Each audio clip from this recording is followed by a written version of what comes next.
Mana deyarli hech kim sezmagan ajib tafsilot. Portugaliya va Xorvatiya o'rtasidagi o'yinda o'sha payt Portugaliyaga penalti berilganida butun dunyo Cristiano Ronaldoni kuzatayotgan edi. Lekin avvalroq sodir bo'lgan voqea yanada qiziqarliroq. E'tibor bering. VAR penaltini tasdiqlagan zahoti Francisco Conceição darrov to'pni oldi. Bir necha soniya o'tgach, Bernardo Silva Gonzalo Ramos yaqinlashayotganini ko'rib, Conceição bilan birga darhol to'pni oldi va uni haqiqiy penaltichi qo'liga topshirdi. Bu orada Cristiano Ronaldo jarima maydonidan uzoqda xotirjam turib, to'pga yaqinlashmadi ham. Ruben Dias unga yaqinlashib, ko'ylagidan yengil tortib, uni 11 metrlik nuqta tomon olib bordi.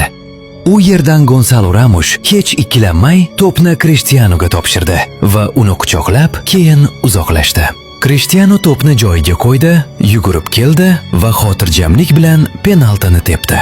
Bu kichik tafsilot juda kam fanatlar tomonidan sezilgan edi. Lekin bu butun jamoaning kapitinga bo'lgan ulkan hurmati va ishonchini ko'rsatadi.